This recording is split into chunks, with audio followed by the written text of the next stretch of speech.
You're watching Press Box, presented by Roper Kia, Bob's Appliance Center, Missouri Southern State University, and Girard Medical Center.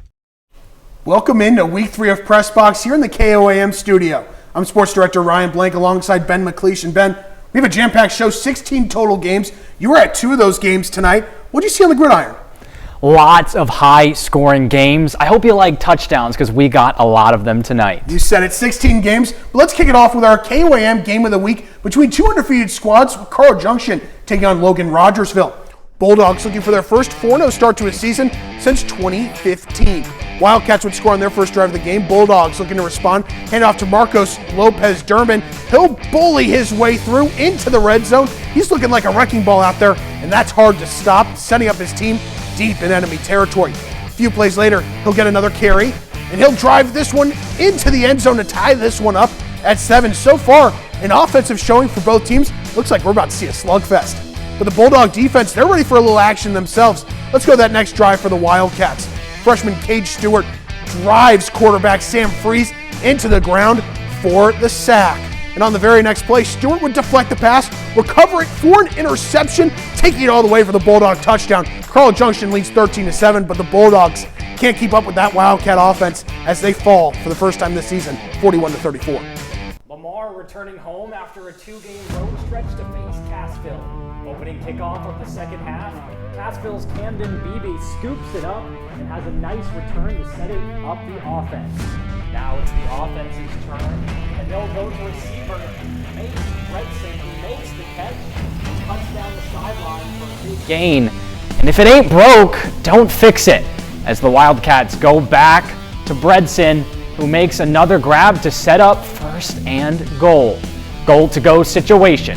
Cassville gives it to Easton Hughes, who cuts up the middle for a touchdown.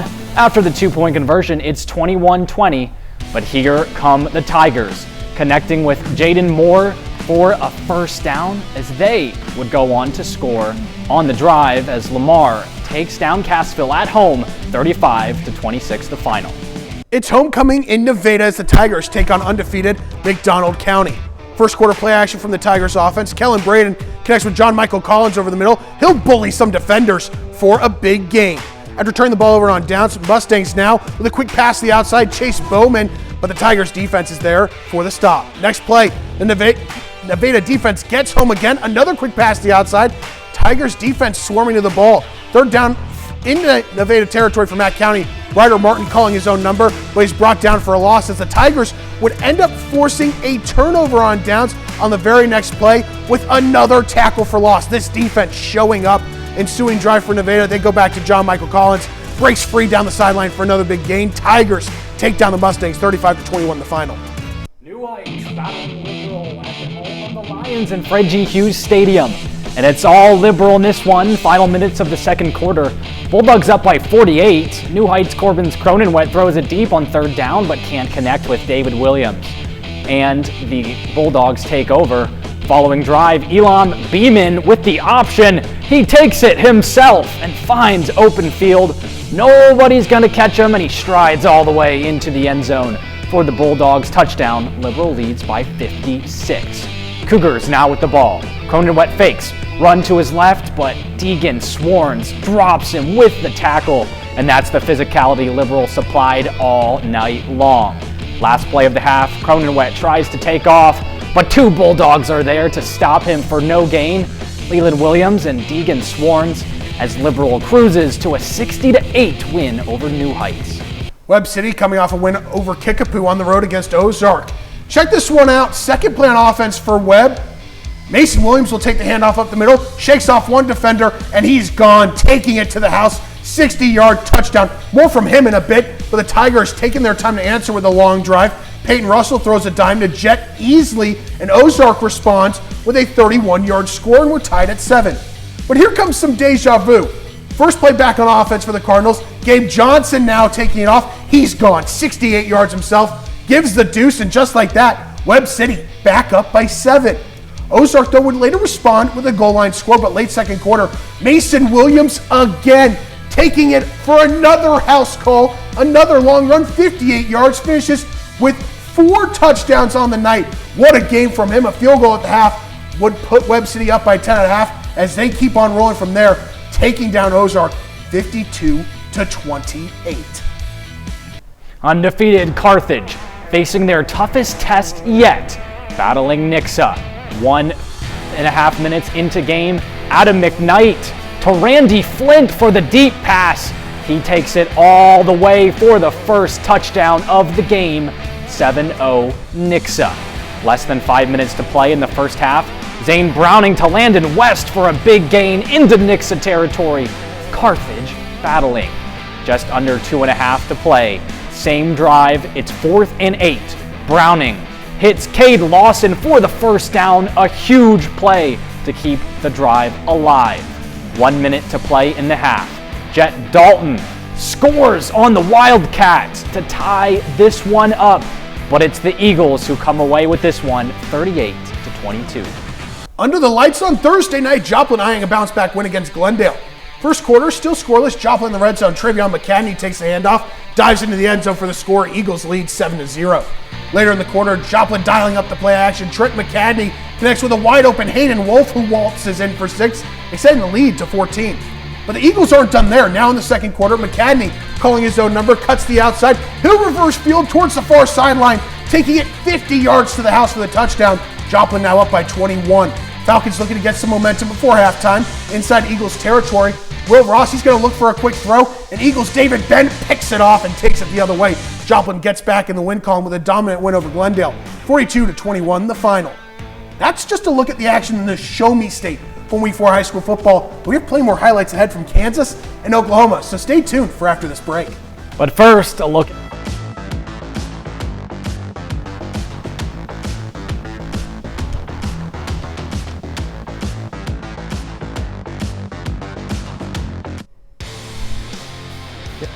They said you're right, so that's why I went over and I checked, but I saw.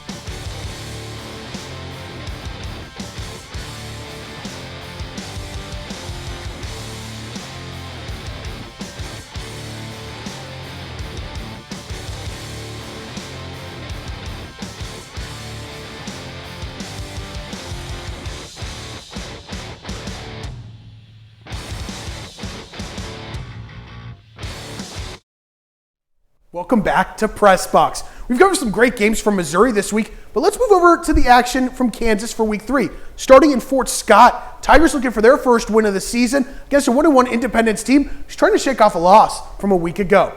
Fort Scott playing on their home turf at Frary Field for the second straight week. First play from scrimmage, Bulldogs hand off to Deion Jones. He finds a lane, taking it inside the red zone before Shy Kennedy makes the touchdown-saving tackle here. Fourth down for Independence inside the red zone. Javin Colbert rolling out, playing for a receiver, and takes off, but Aiden Ogren makes the play to force the turnover on downs. Ensuing drive for the Tigers. Creed Clayton is going to get the carry. He has a wide open hole, getting into the open field. He'll get inside the 10 before being brought down at the 1-yard line.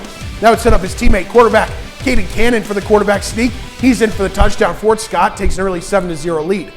Later in the half, still 7-0, Tigers back inside enemy territory. Cannon fakes a handoff, throwing on the run, but Colbert makes the highlight of the night with this one-handed interception. But it's the Tigers defending home turf for their first win of the season, defeating Independence 15-8. Labette County is 2-0 for the first time in 23 years, welcoming in Pittsburgh. To kick things off, Labette's Aaron Warwick launches a deep ball to Nolan Nash, caught just 1 yard shy of the goal line. That sets up Labette's first touchdown of the night.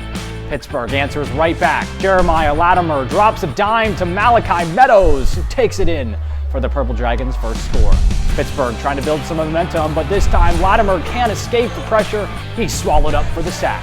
Next drive, Latimer looking to rebound, but his throw is snagged by Labette's Wyatt Kepley for the pick. But the celebration is short-lived. On the very next play, Labette's Keegan Bates tries to power through the defense, loses the ball, and Pittsburgh pounces on the fumble. It was a fierce battle, but in the end, it would be the Labette Grizzlies that come out on top, 20-13. Columbus hosting Colgan in their home opener of the season. Colgan up 41-7 in the second. Will Schremer drops back, looking for Matthew Coombs, but the pass is just over his head. A few plays later, Clayton Adamson would have his number called, taking the handoff. He'll make his way through the defense, finally tripped up by Braun Stone at the 23-yard line. few plays later, Schremer would drop the snap, but he'd be able to pick it up, rolling to his right, and connect it with Brady Bedart in the end zone for another Colgan TD, putting them up 48-7. Columbus trying to get something going on offense. Cole Howard looking toward the sideline for Jonas Stover, but Brady Batega will get in his way and come down with a nice interception. Colgan now down near the Titan end zone once again. Colton Simmons takes the handoff, and he would have no problem finding pay dirt. Another Colgan touchdown. Panthers up 55-7 at that point. Colgan rolls in this one, 55-13 the final. Frontenac looking for a bounce-back win at home against Riverton. Frontenac looks to score on the opening drive. Brogan Smith hands the ball off to Luke Sneed. Sneak runs it up the gut, breaks a tackle, pushes a defender to the turf, and charges to the end zone. Raiders take an early 7-0 lead. Riverton looking to respond with a run of their own. Tyler Wrights gives it to Aiden Witherspoon, who hits him with a spin move before stumbling into a Rams first down. The Raiders find themselves on the goal line. Brogan Smith with the QB keeper. Smith wills his way into the end zone as Frontenac makes it 14-0. Frontenac back in the red zone. Brogan Smith orchestrating some misdirection before handing it to Peyton Armstrong, who punches it into the end zone. The Rams back on the offense, needing some momentum. Tyler Wrights dumps the ball off to Bo Crowder. Crowder runs it out to the left, finding a gap, sheds a tackle, dances over the defender before being brought down in the red zone. Frontenac moves to 2-1 after beating Riverton 49-14. Girard battling undefeated Baxter Springs in their home opener. Girard is down 6-7 near the end of the second quarter. Trojans try to gain ground. Ben Cullen is forced back by a strong Lions defense. But Girard is fighting for it. A pass from Ben Cullen finds Aiden Oshbacher before he's double-teamed to be brought down by Baxter Springs. Continuing to push through, Girard still looking to get themselves into the end zone, just feet away, thanks to a forceful drive by Ben Cullen. And they're looking to score now. Trojans' Lamont Love takes advantage, forcing his way into the end zone, scoring a touchdown, helping Girard take the lead from the Lions. And they use that momentum going forward. Corvin Bowen gets the ball, and he has a big run before he is taken down by Baxter's Caleb Grant. Girard keeps up the domination, not letting Baxter gain much ground. Trojans tough it out to take the win, 32-14. Yates Center eyeing their first win on the road against St. Paul. Right off the bat, Breck Norris connects with Devin Vogel, who powers his way downfield. Vogel fights for every inch before he's finally brought down by the Wildcats' Marcus Cummings. When Yates Center takes control, the Indians' defense is unyielding. Evan McKay is pushed back by the relentless William Devereaux. Riding that momentum, Breck Norris spots Jackson Beechner near the end zone. Touchdown, St. Paul. The Indians are on the board. Wildcats attempt to break through the Indians' strong defense, but watch as Devin Vogel twists out of Yates Center's grasp, sprinting into the end zone. St. Paul dominates the first quarter, leading 12-0. Yates Center not on the board, but Yates Center has a big comeback. They take the win 30-28. It's still the early part of the season, but some of these Kansas teams are proving to be a threat for a playoff run.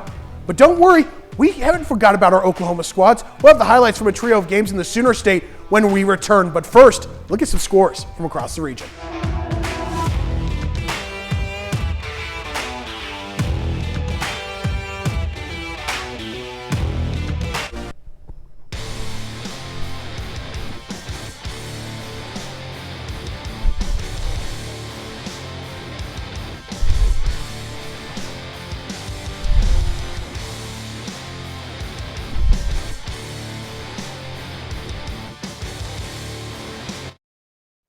Welcome back to Press Box. We have run through 13 games so far on the show, but we aren't done yet as Oklahoma teams were in action for Week 4, kicking it off with Commerce returning home after a win last week to take on the Wildcats of Quapaw.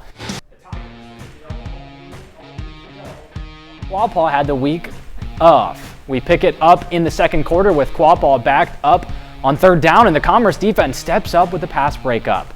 After a 3-and-out by Commerce, Quapaw is again backed up, but not for long after a 30-plus yard pass from senior quarterback Jace Gregory to senior wide receiver Aiden Bruton. Then the next play, Jace Gregory finds fellow senior Hayden Radford, who does the rest for a 61-yard catch and runs that puts Quapaw up 12-8. After another drive stalls for the Commerce offense, Commerce defense makes another play with an interception by junior defensive back Juan Gomez, who returns it near midfield. Right before halftime, Jace Gregory and Aiden Bruton connect again for a 38-yard touchdown. Quapaw ends up winning by a score 19-8. It's a battle of undefeated squads as Wyandotte welcomes in Fairland. Fairland's first possession of the game, and the passing game is going to take over. Senior quarterback Carson Schertz, he'll find his tight end, Witten Amos, for a huge gain, 45 yards. Look at that throw on the run. And then look at Amos, the tight end, doing it all with his legs for the big gain. Fairland drives all the way down to the red zone, and on fourth down, the Wyandotte defense will hold with an errant pass intended for Logan Sparks. A short hop. Score stays scoreless. Very next play, though, for Wyandotte. Disaster strikes. A pass goes straight to defensive back Carson Schertz for an easy interception. Fairland gets great field position. Fairland's going to drive down to that Wyandotte 8-yard line. And it's going to be Schertz this time back at quarterback, calling his own number for an easy run up the middle to help Fairland take an early lead with the touchdown. But it will be Wyandotte with the comeback victory, 27-7. Back-to-back interstate matchups with Afton on the road against Galena. Galena starting on offense. Second play of the game, Evan Whitmire with the carry, but he would cough it up. Afton recovers. Afton now at midfield. Low snap off the leg of Levi Turley, finally recovered by Galena. Bulldogs in great field position. Chase Cottrell drops back, airing it out, finding Kenyon Washam in the end zone.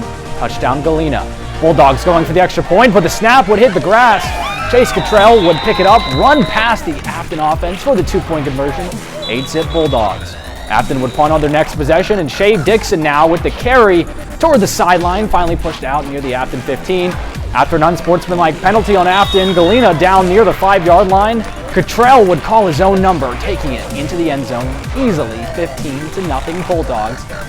At that point, Galena having an early night at home, they get the W, 41-zip, the final. Well, that's all the action for this week's edition of Press Box with 16 games, but we aren't quite done in the studio. When we return, Ryan and I will recap tonight's action and look ahead to the weekend. But first, a look at some scores from around the region.